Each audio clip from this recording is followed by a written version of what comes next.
नमस्कार, राधे राधे।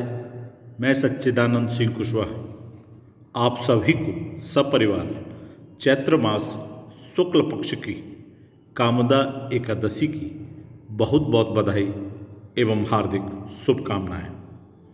आज के इस वीडियो में कामदा एकादशी की पौराणिक कथा एवं इसके महात्म का श्रवण करेंगे। यदि आप चैनल पर नए हैं तो चैनल को सब्सक्राइब जरूर कर लीजिए ताकि आप तक ऐसे सकारात्मक और आध्यात्मिक वीडियोज़ पहुंच सकें। वीडियो पसंद आए तो लाइक, कमेंट्स और शेयर अवश्य करें। कमेंट्स में जय श्री राधे कृष्ण लिखते रहिए। इस संसार में प्रत्येक जीव की स्वाभाविक प्रवृत्ति भोगों की ओर रहती है, परंतु भगवत सन्निधि के लिए भोगों से वैराग्य होना ही चाहिए।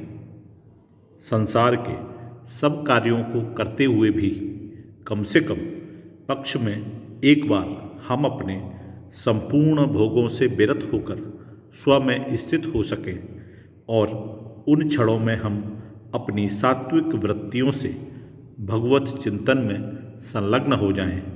इसी के लिए एकादशी व्रत का विधान है। कहा जाता है कि एकादशी व्रत के करने से सभी रोग दोष शांत होकर लंबी आयु, सुख, शांति और समृद्धि की प्राप्ति तो होती ही है, साथ ही साथ मनुष्य जीवन का मुख्य उद्देश्य भगवत प्राप्ति भी होती है।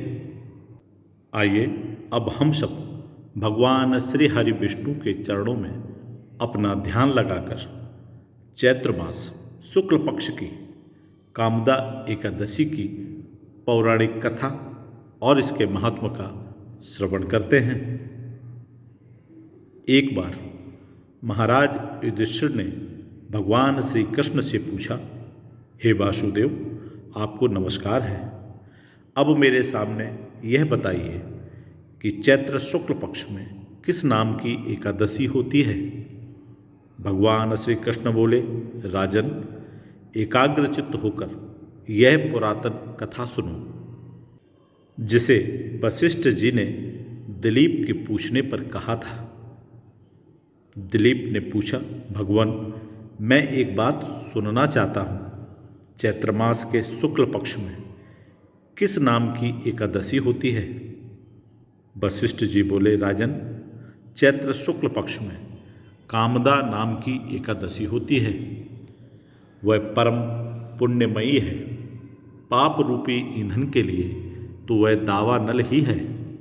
प्राचीन काल की बात है, नागपुर नाम का एक सुंदर नगर था जहाँ सोने के महल बने हुए थे।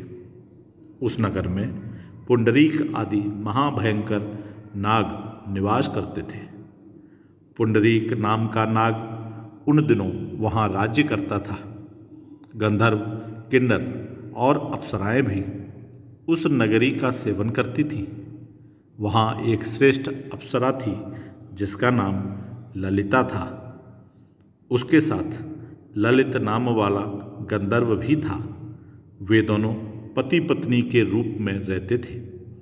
दोनों ही परस्पर काम से पीड़ित रहा करते थे। ललिता के हृदय में सदा पति की ही मूर्ति बसी रहती थी और ललित के हृदय में सुंदरी ललिता का नित्य निवास था। एक दिन की बात है, नागराज पुंडरीक राजसभा में बैठकर मनोरंजन कर रहा था। उस समय ललित का गान हो रहा था, किंतु उसके साथ उसकी प्यारी ललिता नहीं थी। गाते गाते उसे ललिता का स्मरण हो आया, अतः उसके पैरों की गति रुक गई और जीभ लड़खड़ाने लगी। नागों में श्रेष्ठ करकोटक को ललित के मन का संताप ज्ञात हो गया। अतः उसने राजा पुंडरीक को उसके पैरों की गति रुकने एवं गान में त्रुटि होने की बात बता दी। करकोटक की बात सुनकर नागराज पुंडरीक की आंखें क्रोध से लाल हो गईं। उसने गाते हुए कामातुर ललित को शाप दिया, दुर्बुद्धे, तू मेरे सामने गान करते समय भी पत्नी के वशीभूत हो गया, इसीलिए राक्षस हो जा। महाराज पुंडरीक के इतना कहते ही वह गंधर्व राक्षस हो गया।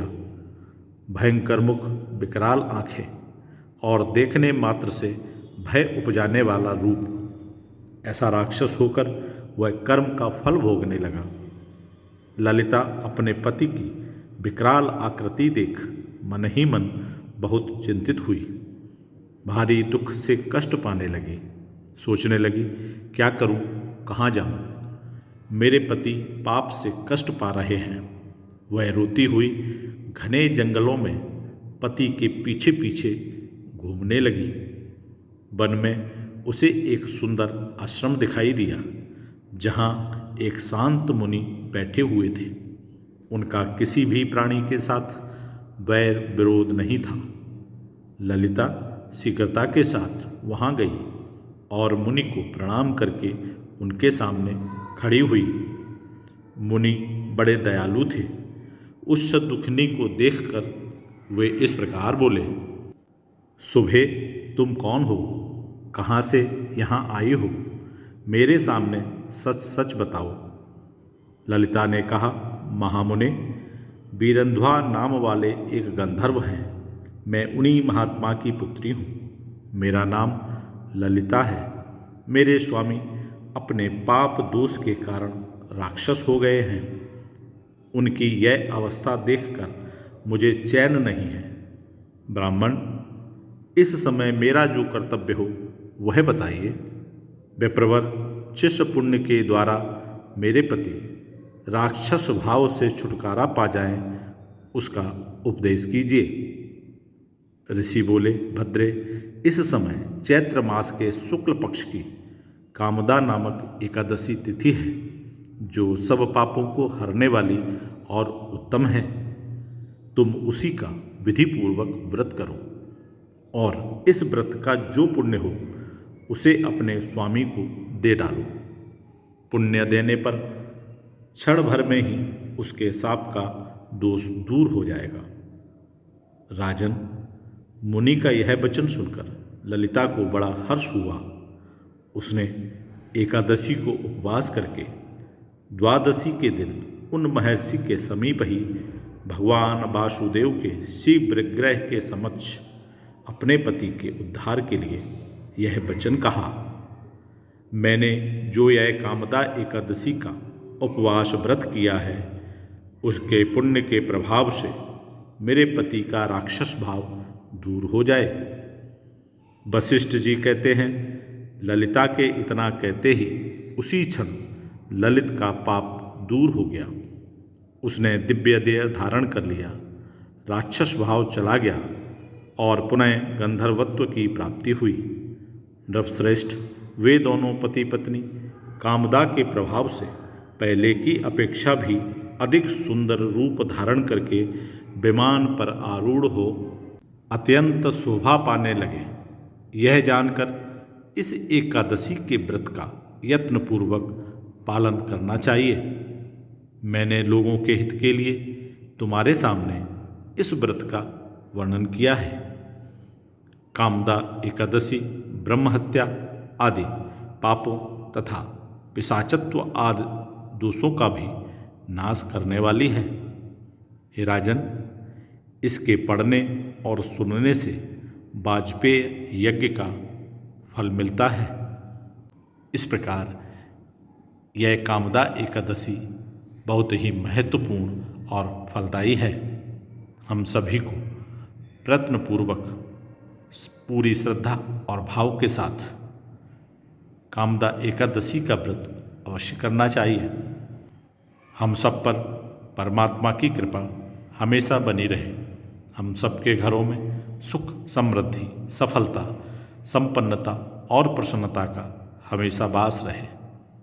इन्हीं शुभकामनाओं के साथ फिर मिलूँगा एक नए वीडियो में। तब तक आप सभी स्वस्थ रहें, हंसते रहें, मुस्कुराते रहें। जय श्री राधे कृष्ण। ओम नमो भगवते वासुदेवाय।